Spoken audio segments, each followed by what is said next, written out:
Hi everyone, welcome to X's and O's with LeRoy Butler. And we'll get right into this. We're going to call this a tale of two running backs. And we'll start out first with the Packers and Eddie Lacy. And this is a lesson in the 8-man box and how, it's tough to run against an 8-man front, right? It's supposed to be. But this is an example of how you can do it. You can still do it. This was a really nice play Packers had on a 1st and 10. So the way you create an 8-man box, what you're talking about are 7 guys right here, typically. And then you have the safety comes down, and he's the 8th man. Right. So why don't you start out with how things are blocked initially? What are guys looking at here? And the main thing with this is based on what Aaron Rodgers, what he likes to see.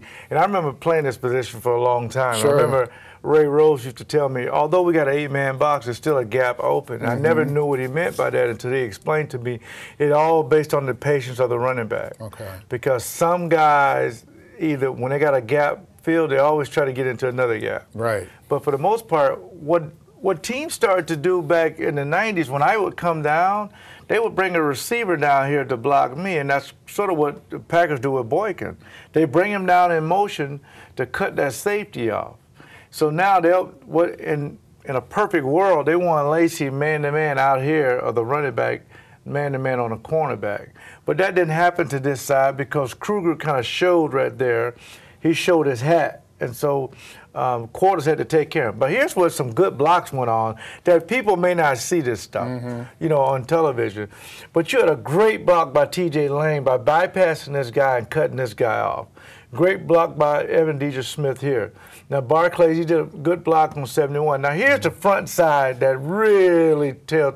That's why we have Lacy and the safety. This is where the run is headed. This way could have been a cutback alley for him.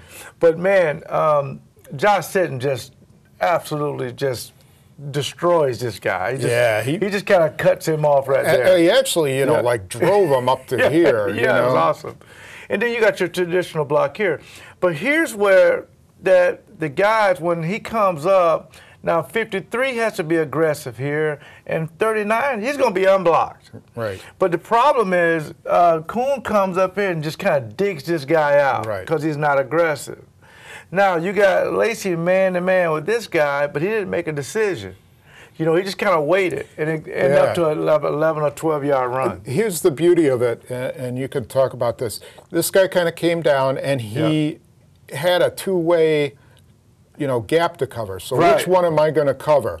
And Lacy, due to that patience you talked about, just waits a second. He just waits just a millisecond. See which way this guy's going to go. I'm going to go where this guy don't go. Right. And a lot of guys don't do that at running back. And this is a rookie now.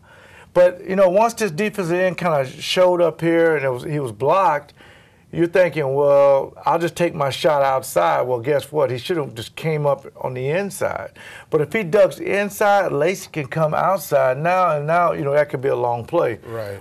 And not to mention, the blocks were so good on this side, this guy, T.J. Lane, ended up blocking 2 people. Well, and this might have gone longer. Boykin got his block here. He was walling him off. But Lane knocked him out. He was pushing his guy so far. He knocked him off, and then he was able to come over and make the tackle. But, it just goes to show you that doesn't mean you can't run the ball. That's exactly right. It's much more difficult. But when you got a guy with that kind of patience, that's how you... And again, normally, shotgun. Nope, underneath the center with Aaron. Right. And you got a true fullback in the game. And we might see more of that. And they run a lot of naked boot plays on this, where they'll fake this particular play, and then, Kuhn is out, and then they'll try to get, Boykin on a post and get backside deep comeback to 87. Right. And I know it looks messy now, but you can just see the patience. Because people say, why would you run on an 8-man front? You can always run on an 8-man front if you got a patient running back. Right, and we'll look at another patient running back here in a second. Okay, and so here's the play we're looking at from last year, Week 17, Adrian Peterson. And we're talking 8-man box again. And Minnesota, used to be able to run against any amount of men, and Adrian Peterson still can't. So anyway, the 8-man box gets created when Morgan Burnett comes right here. Yep. And they've got a nice wall, you know, protecting against Yep. the strong side of this formation. So we've put these two guys in red because that was the weak link on this run. And it was, what, 2nd and 27? Yes. And they wind up with a 28-yard run. So go ahead, show us you where got again, you got an 8-man front. And, you know, and the thing about this is, I'm going to show you good A.J. Hawk, and I'm going to show you bad A.J. Hawk. Right. Maybe there's a the difference between the two. Because this year he's playing at an all-pro level, and on this particular play, not so much. But that's last year. But when this guard, here's a key coaching point for any linebacker that wants to play in the little league and growing up. When this guard pulls here, you got to fly. That's right. You can't wait. You can't try to figure out what you might do, and I'll tell you the reason why. He hesitated. So now this tight end here, this guy just pretty much destroys Walden. He destroyed Walden. And now you got the fullback and the guard pulling. So the fullback, he comes here, all of a sudden Tremont comes up in here, and the fullback blocks him. And this guard, he just comes up and walls him off. The 42 there. Burnett. I mean, walls off Burnett. Now, the problem is when A.J. Hawk came up here, this tight end, this guy here, he just came up and just drove him off because he waited. Got him really wide. He got him real wide, and he was just driving him off. And next thing you know, Adrian Peterson come in there for like 25 yards. But again, when this guard pulls, A.J. flies and meets this tight end right in that hole, the play's done. Now, 42 makes the tackle, or the worst case, 43 will make the tackle. But what he did, Tom, he came up and just kind of waited. With Adrian Peterson, the more you wait, see, when you're waiting, he's still running.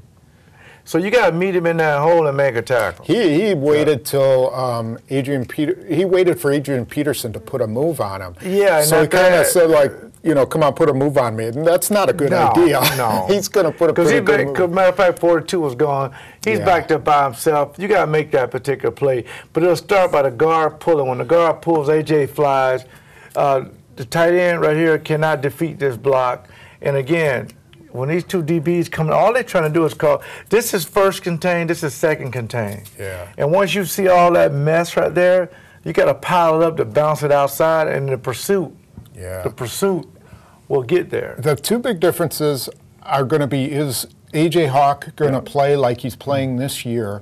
And I say he will. Whoever this is going to be, whether it's Mike Neal or Andy Malumba, has to not get driven out of that spot. They got to defeat that block. If that's Neal, he'll defeat any of these blocks. If that were Nick Perry, I would give them a much, much better chance of handling that because he's so much stouter at the tackle. So that'll be two positions to keep an eye on. Because Minnesota will run this play. Yeah. They only got one wide receiver. It doesn't matter if you're in an 8-man front. As we told you before, if you have an 8-man front, it doesn't matter. You can still block if the running back's patient, and if you get one or two guys not real aggressive on the defense, that's what happens. Yep. So, great. Hope you enjoyed that, and we'll be back next week after the Vikings game.